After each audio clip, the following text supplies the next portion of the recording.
Next speaker, please. Please introduce yourself. Welcome. Hi there, my name is Grundy Patel. I'm here to speak in support of the City Council introducing a ceasefire resolution, specifically the one United Liberation Front has drafted. I don't have faith that you'll do this. You guys are all horrible human beings, and Jesus probably would have killed you himself. Hi everyone, welcome to the Grundy and Jay channel. I am Grundy, and with me as always is Jay. That's welcome me. to the show. As you saw in the preview, we're going to be watching a crazy lady.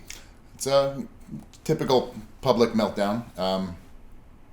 This takes place at a city council meeting, so we're gonna play that for you guys and share our thoughts, feelings, reactions. our feelings about it. Take it away. And the thing is, though, it's very clear to me as someone who's been an organizer for the past couple of years that none of you care because you guys don't care about anything happening in Palestine or any other country where oppression occurs because you don't care about the oppression occurring here. Now, I just want... She's talking to the city council right now, okay? The city council about what they plan on doing about the Israeli-Palestinian conflict happening right now. The city council, mind you, the city council who does nothing, has nothing to do with foreign policy, doesn't do... Literally, I don't even know if they're allowed to like contact other cities and shit in other countries. Like, I'm sure that these people hold an opinion. I'm just not sure that it's their place to share that opinion in the office that they're holding. It's just not something that they're there to comment on. Let's assume everyone on the city council just agrees with this lady, okay? That doesn't give the city council the right to like try and go over the head of the president of the United States. It's just like not how it works. I mean, obviously, they're aligned one way or another politically, right? So Like, I mean, they're gonna have but that's still not their place. They're city council people. Like, I mean, I don't know what city this was in. Exactly, but I was wondering that myself. Like, I guess we'll find out. We'll have to Google it. Let's see. Anyway, we'll continue.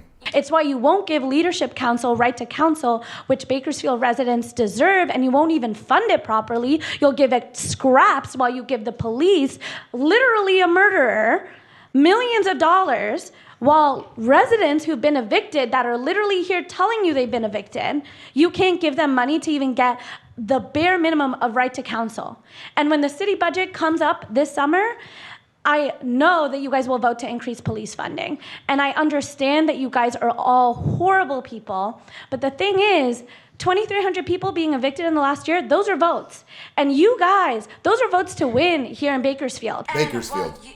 And while you guys parade Gandhi around as a Hindu holiday called Chaitra Navratri starts off this week, I remind you that these holidays that we practice, that other people in the global south practice, believe in violent revolution against their oppressors. And I hope one day somebody brings the guillotine and kills all of you motherfuckers.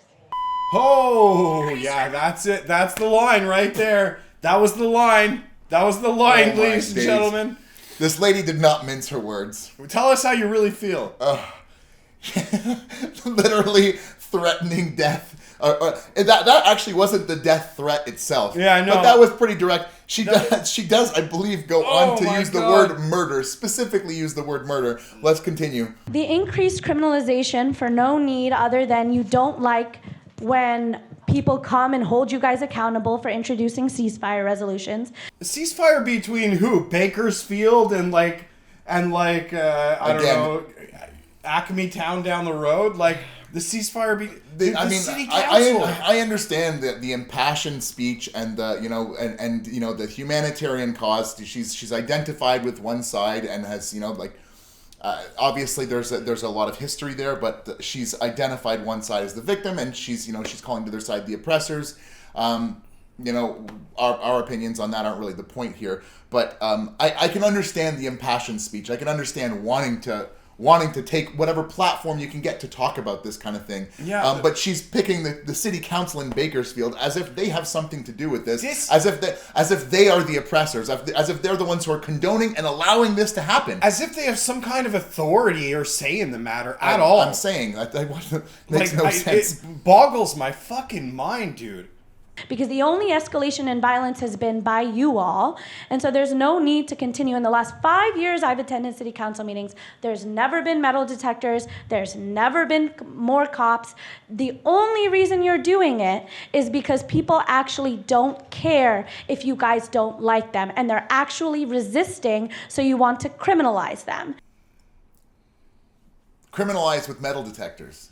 So now the city council people are victimizing the people who would otherwise bring weapons inside to murder them. They're criminalizing those people by trying to keep weapons out. And if you ask me, bringing weapons in to commit acts of violence against city council members is a crime. I don't think that the metal detectors are what are criminalizing these people. I think it's the actual crimes that they intend to commit. Like, maybe it's just me. The only reason you got metal detectors is so that we can't bring in weapons to murder you, and we don't think that's fair. Okay, so listen, it gets spicier. So regardless of whether you elect people into office, they'll backstab you, they'll let you die, and for that reason, you guys want to criminalize us with metal detectors? We'll see you at your house. We'll murder you. Next speaker, please. Oh my god. Bro! Oh my god. Bro, I haven't heard that since like 6th grade, man. She used the word murder. Murder. That's the legal term. That's the crime. Yeah. Murder. And it's premeditated. This is her disclosing her plans to visit them at their houses because they are not being permitted to enter into the city council hall so that they can commit acts of violence. So, okay, you want to criminalize us this way? We'll come to your houses and murder you. This is the guy who, like... Okay, I imagine... This is the guy who shows up at the house party way too drunk and no one wants him there because you know he's just going to trash the place, right? It's like, this is the girl who, like, they all get together, they LARP as revolutionaries, and she, like, gets in there and she says the fucking quiet part out loud, and everyone else is like, oh my god, shut the fuck up, Becky, what are you doing? What are you saying? Becky, what the fuck? We'll come to your houses and we will murder you. Like, bro, that's... I mean, free speech and all, but free speech... Not free from consequences. That's what they like to say, not free from consequences. Not free In this from case, consequences. this does not constitute free speech. You are not free to make death threats to people. That does not constitute freedom of speech, for those of you who are wondering. So, anyway, I think we have a treat after this because we have her yay. We have her arraignment. Oh, that's lovely. I didn't see that coming. The emotions that she expresses are, as I'm sure you would imagine, a little bit different than what she expressed. A little bit different. I have no idea what you mean. I have no idea what you mean by that. That's I haven't seen enough people get arrested, kicking and screaming, swearing and spitting at police, and then get in front of a judge and like, oh, you know what? We know what's gonna happen. Ms. Patel? Ms. Patel, that was a threat, what you said at the end, and so the officers are going to escort you out and take care of that.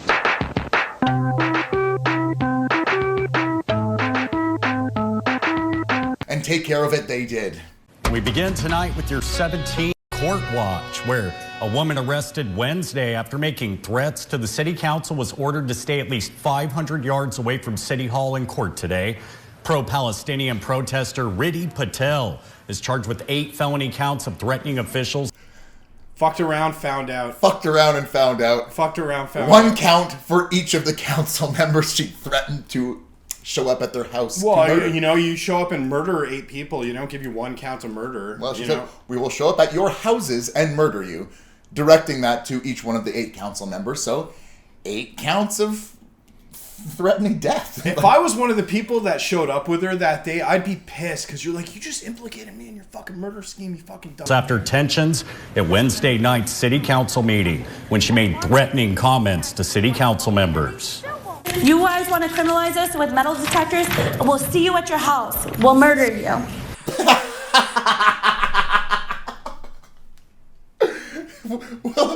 We'll see you at your house. We'll murder you. We'll murder you. Yeah, we'll murder you. We'll murder you. She was pretty quick to trot off after that, though. We'll murder you. We'll murder you. Just fucked off. Like she wasn't she wasn't really standing there really. God, I hope this woman doesn't have children. I just pray this woman has no children. I'm gonna wager that she doesn't seem like that. She doesn't seem like the type who would like to live a traditional existence and be responsible. Thank giggity goo for that, because oh my God, can you imagine? Oh.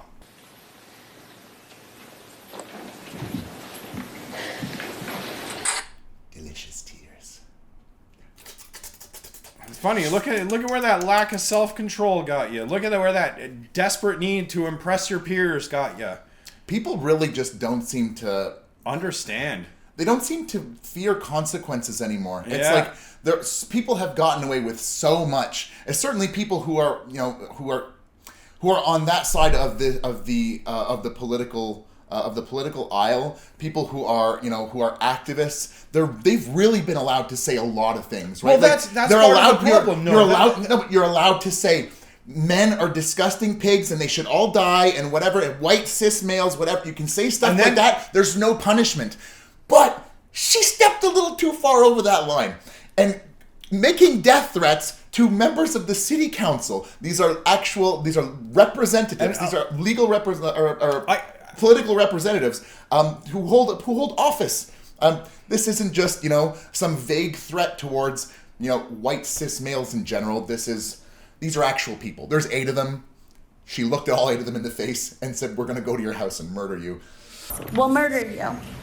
She's got it. She's going to get what she's got coming to her, right? Like, it's like imagine you're a fan of a local sports team. Local sports team. So we're Canadians fans, okay?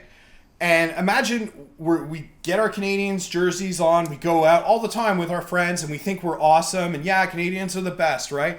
Now, if I take that very same Canadians are the best attitude and I go over to, let's say, Toronto or Boston, and I start spouting that stuff off in the middle of a sports bar, I'm probably going to get beat up, all right?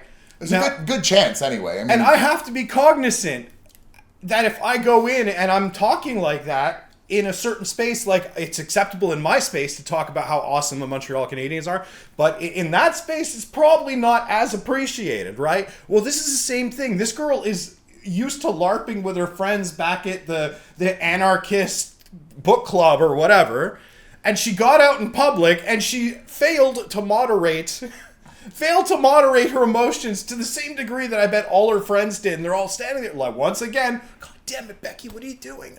This is a 28-year-old woman. A 28-year-old woman? The fact that someone could be 28, that could be 28 years old and have and that this would be a surprise to her. I mean, I don't know.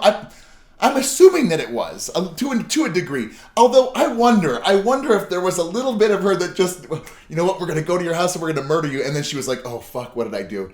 I like, that could have been the case, right? Like, it could have been. She certainly did express a little bit of remorse while she was standing there. You know, her skinny white boyfriend is in the audience going, oh my God, who's going to drive me home now, right? A deputy public defender entered not guilty pleas on Patel's behalf to not guilty. Threatening a public official in 10. Not guilty. She had her lawyer, the public defender, plead not guilty. While she stood there in tears. I suppose maybe they could try to make a case. I don't know. You know, she does have It was a deep fake, ladies and gentlemen. It was a deep fake. She has she has that oppression card to play, right? So she's a woman.